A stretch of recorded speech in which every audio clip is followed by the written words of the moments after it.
Good afternoon, Manoj. Good afternoon, sir. Good afternoon.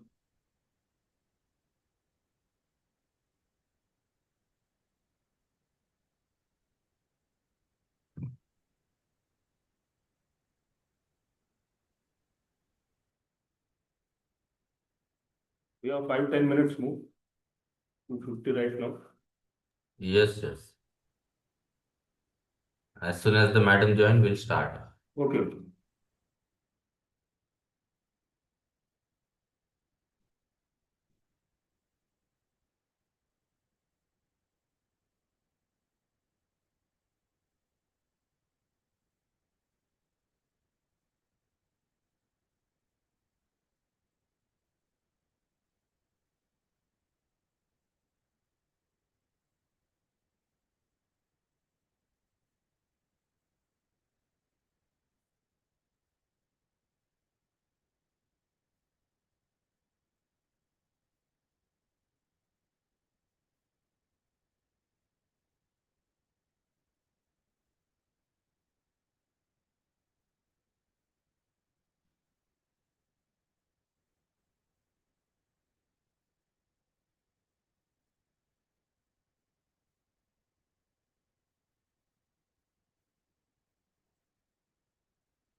Madam is going to join in 10 minutes, no, 1 minute. Okay. Okay.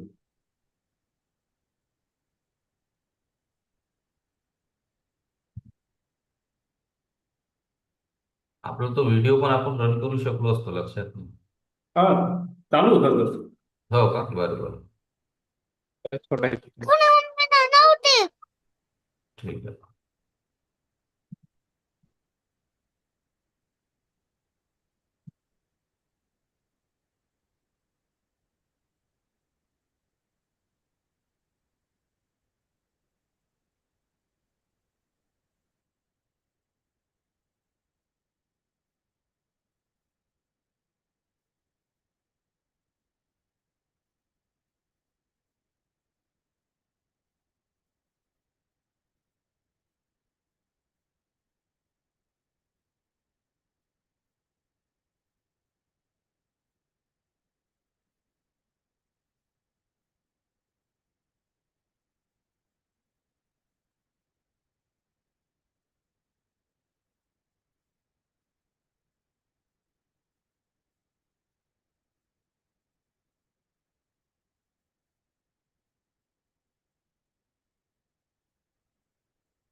Hello. Yes, madam. Good afternoon. Good afternoon. Should I start, sir? No, no, no. Wait. Archana ma'am has joined. Archana Saha. Yes. Archana? Hello.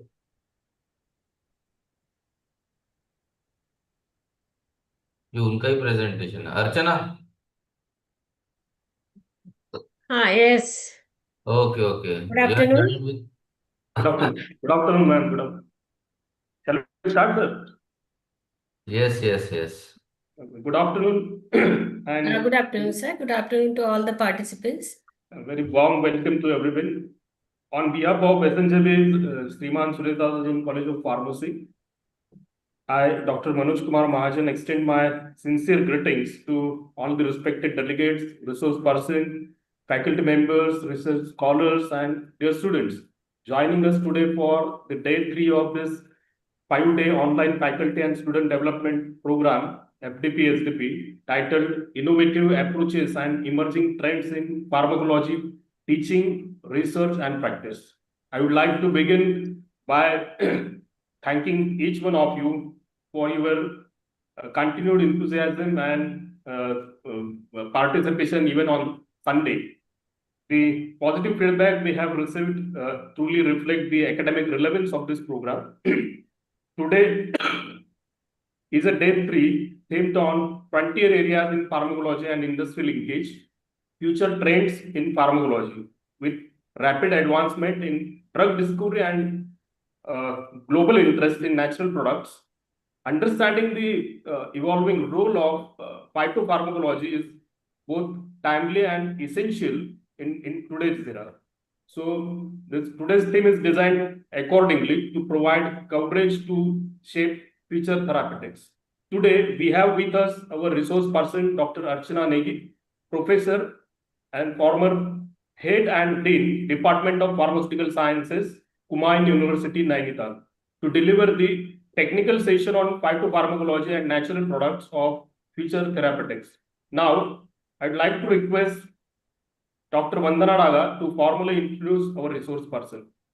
Over to you, ma'am. Okay. Thank you, sir. It gives me immense pleasure and a great sense of honor to introduce our distinguished resource person for today's session, Dr. Archana Shah, Madam. Dr. Archana Shah is a professor and dean, International Affairs in the Department of Pharmaceutical Sciences, Faculty of Technology, Common University, Beental Campus, Nainital.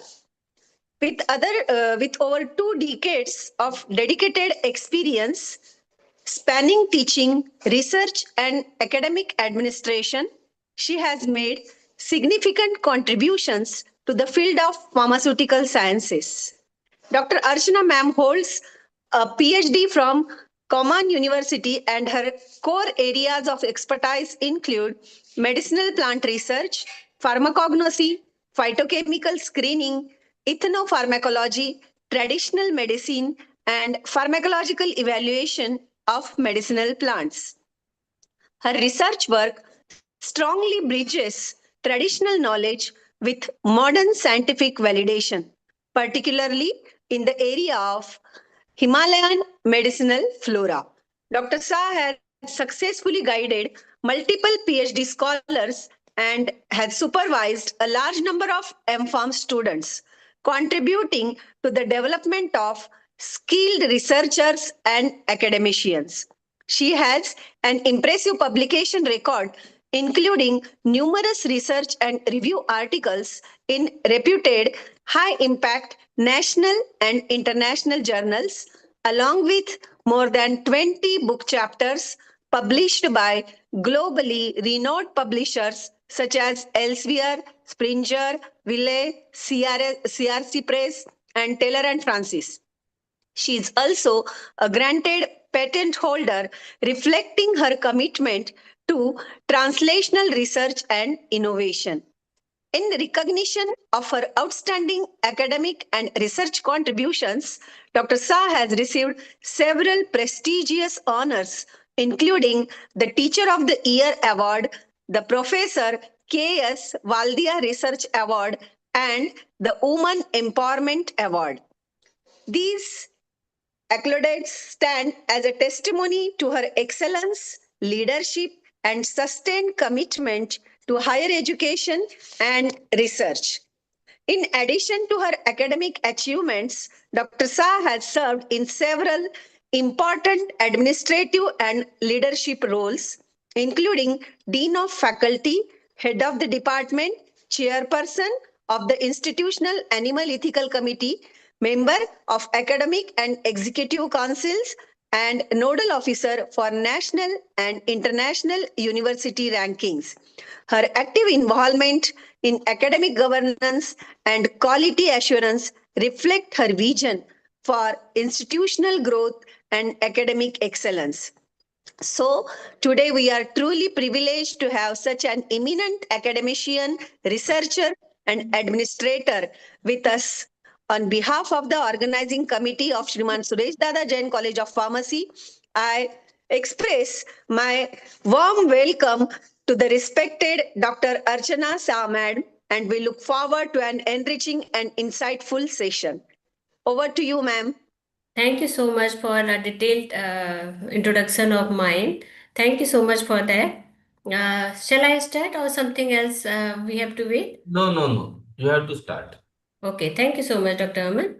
So, today's topic of discussion is phytopharmacology and natural products as future therapeutics. Basically, in this, we Dr. Archana, yes, sir. just to meet your presentation in presentation mode. Is it not displayed?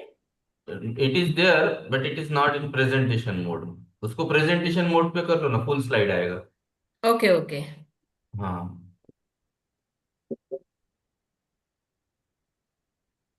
हाँ, वही पे click करो. हाँ. हाँ, आया? Just wait. Okay, now it's Yes, okay. yes. Okay. You can continue. So, thank you, sir. So, today's discussion is on phytopharmacology and natural products as future therapeutics. Basically, we will discuss about the drug discovery from natural plant sources or natural sources.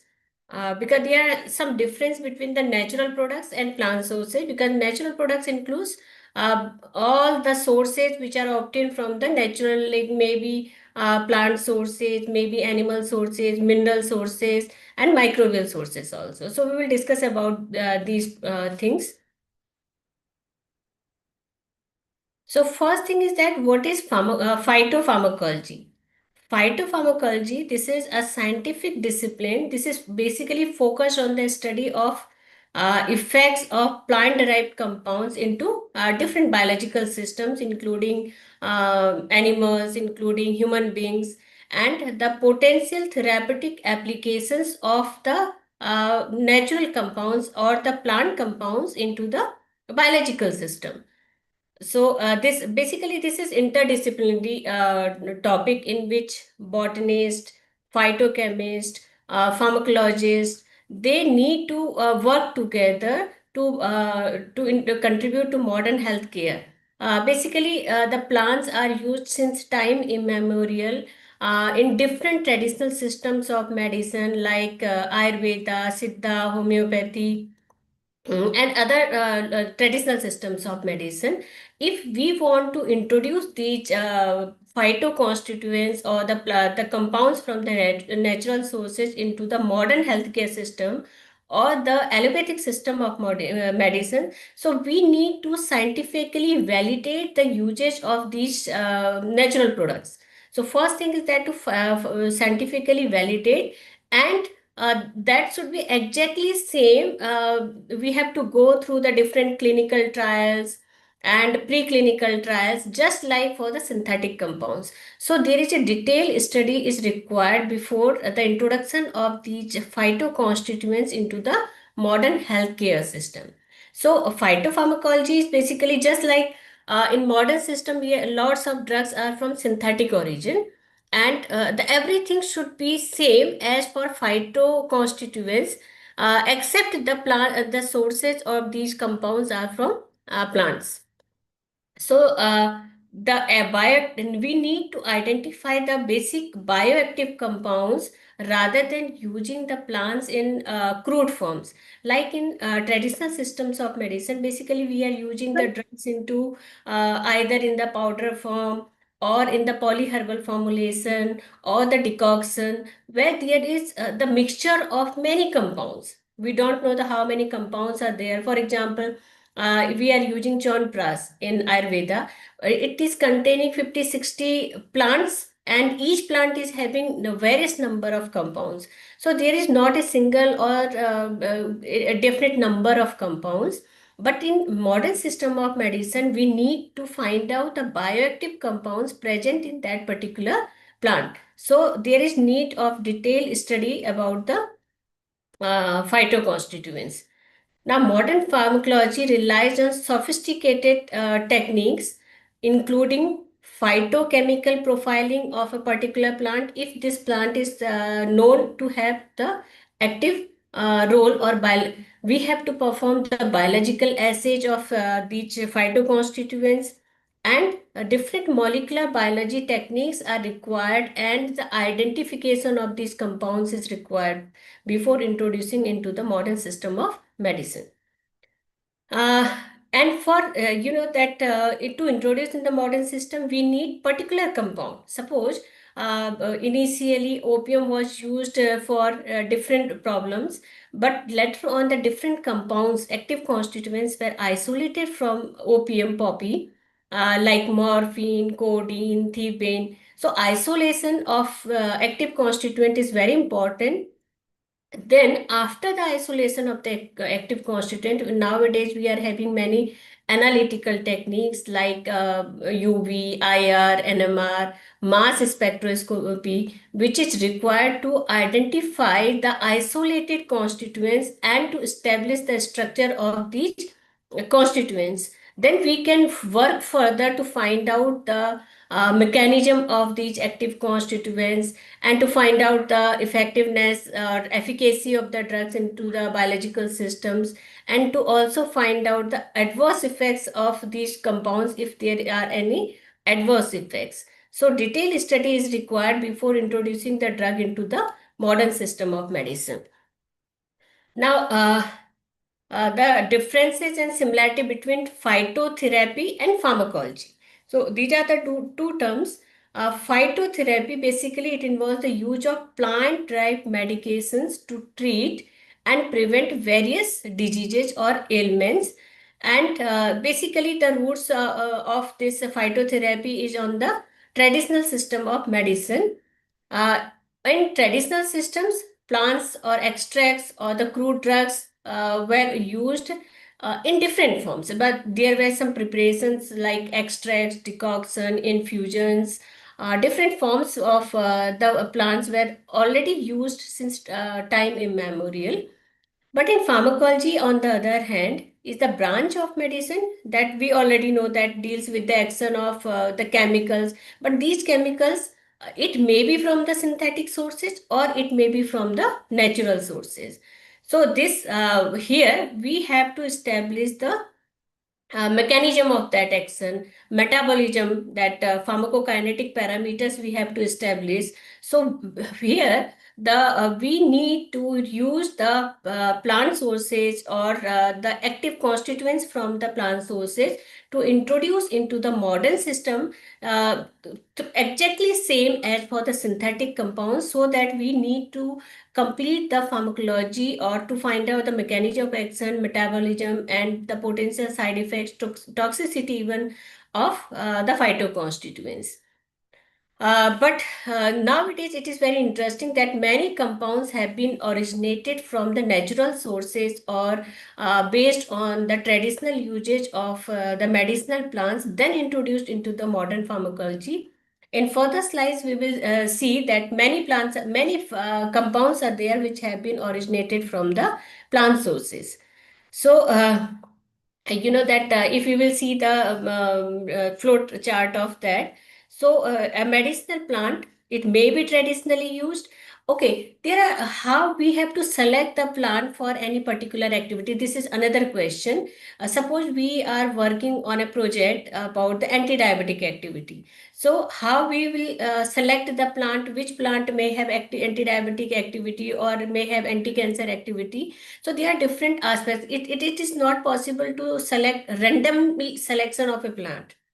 It is not possible because there are thousands of plants in the nature. We can't select a random plant and to that validate against or to test against anti-cancer cells or as anti-diabetic drug.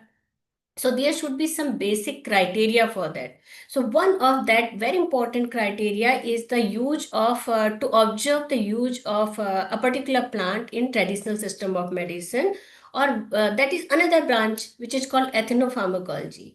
Means the usage of the plants in ethnic groups. Traditionally, what they are using ethnic groups means different. They may be different tribal groups also.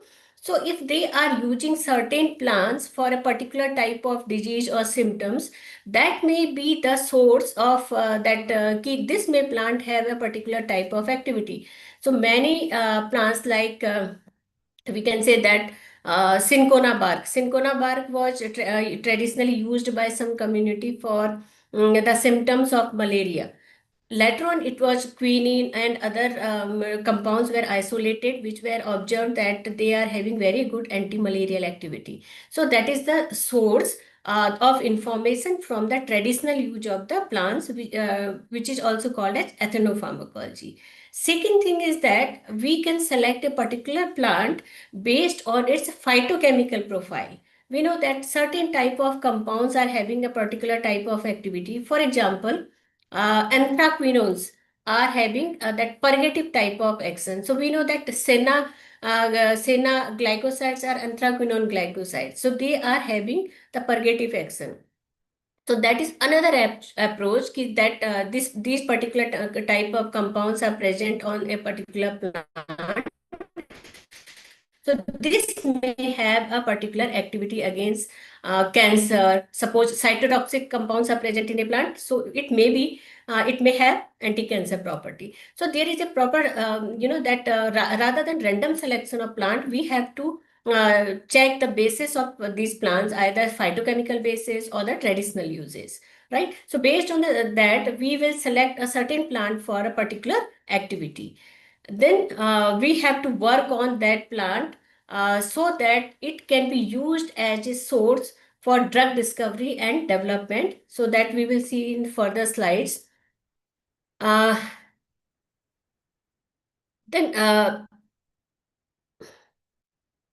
methods and different approaches which are used in phytopharmacology. There are many approaches which we are using in present days, like extraction, which is very important. The first thing is that the selection of the plant. Second thing is that authentication of that plant.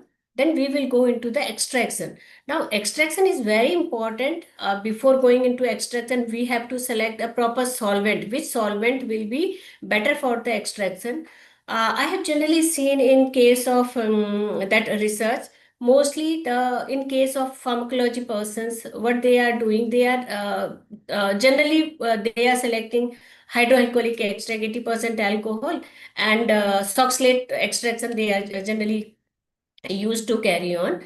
But it's not always correct to use a 70%, 80% alcohol. There may be variation of the solvent also. If a compound and oxalate extraction is also, we can't select for all the times because oxalate extraction requires continuous heat.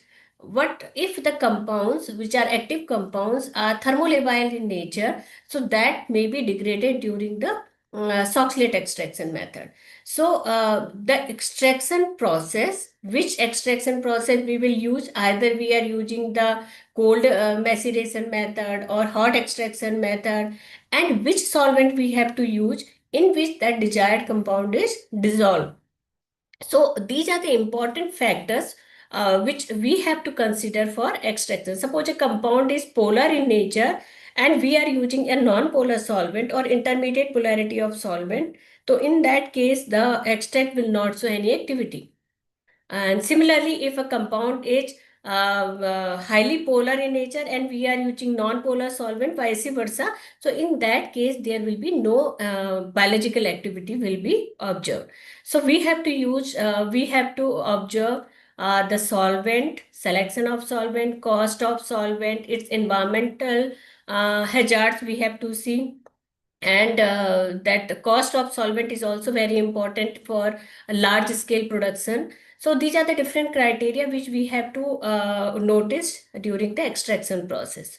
Then that further, for the isolation of the compounds, we need to separate the different compounds present in the crude extract, because crude extract, suppose we are working on ethanolic extract and it has shown very good bioactivity. So that ethanolic extract itself contain multiple number of compounds, and out of them one or two compounds may be the potent compounds or the active compounds. So what we need to separate out these active compounds from the non-active compounds. Suppose that extract is containing 14, 15 compounds. So we have to separate the one active constituent from the remaining inactive components. So for that, separation technique is required, and we know that chromatography, the basic principle of chromatography is separation.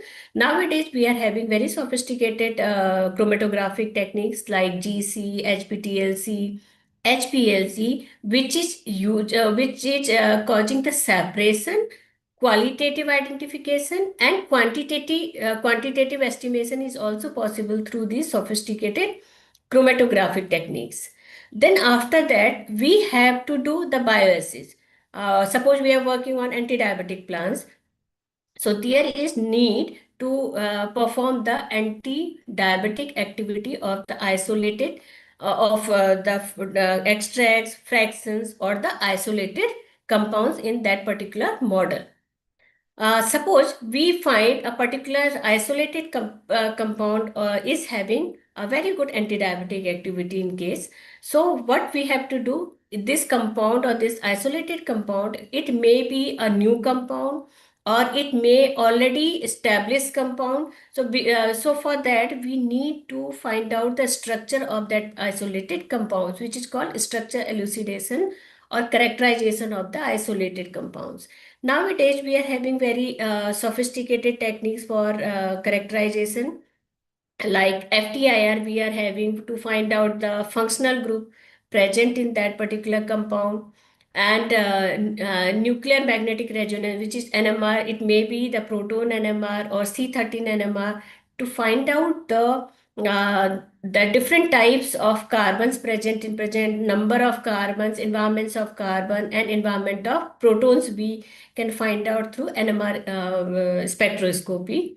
And mass spectroscopy is used for to identify the molecular weight of the compound and to determine the structure of the compound. So with the help of that, these instrumental techniques and many other techniques, we have to establish the structure of that particular isolated compound. And another thing, that compound may be already established compound, and first time maybe we have reported that particular activity, or it may be a entirely new compound. So we have to find out the structure of that particular compound. Now, in modern days, there are some other techniques also which are introduced in the research of phytopharmacology, like genomics, metabolomics, and in silico models also. Like genomics, what we are doing in genomics, we are finding the plant genomes, which helps to identify particular genes responsible for the production of secondary metabolites or the medicinal compounds. You know that the plants are having two types of compounds, which are called primary metabolites and secondary metabolites. Primary metabolites are those which are required for or the essential for the growth and maintenance of the plants, like carbohydrates, fats, proteins, nucleic acids. These are the essential components which are required for every plant for its proper growth and maintenance. And the secondary metabolites are those which are not that necessary for the growth of plant, and they are derived from the primary metabolites. So most of the plants which are having the or the compounds which are having the medicinal property are secondary metabolites in nature, like glycosides, alkaloids, flavonoids, terpenoids. These all are secondary metabolites. So what we are doing in genomics, we are identifying that particular genes which is responsible for the production. Suppose we need a particular flavonoid in a compound, in a drug. So the genes which is responsible for the production of this particular alkaloid or glycoside, if we are able to find out that, so that study is called genomics. Similarly, metabolomics is also in modern technology, which is giving the comprehensive profiling of again the plant metabolites, either secondary or the primary metabolites, and this is enhancing the understanding of biochemical functions of the these metabolites. So these are the new techniques which are introduced in phytopharmacology research. Another important which is in silico models. Uh, from last 1 or 2 years, we are also using in silico models in case of phytopharmacological research. Before that, we were not using these methods. But since last 2 years in my research also, we have also introduced the in silico models. What we are doing in silico method, like we are having the bioassays clinical trials. Before that, we are doing preclinical trials in the animal model, so that directly we cannot do the bioassays in the animal human being. So we are doing preclinical trials in animals. So before that, if we are having the in vitro models, so before going into the on animal models, we can do that in vitro techniques. Suppose I have to evaluate the anti-diabetic activity of a particular plant. So at present, I am working on a project on evaluation of some medicinal plants which may be used in diabetes. So what we are doing, we have selected some plants, and before going into the animal activity, we are doing the in vitro techniques like alpha amylase or alpha glucoside inhibitory activity we are doing. So nowadays, what is that there are in silico models also, in which suppose the phytochemistry of a particular plant is known. We know that which compounds are present in a particular plant. So what we can with the help of different computer softwares, like in modern days, Autodoc and Veena are generally used by the students, which are unpaid. And Schrodinger software is there, which is a paid software, very good software.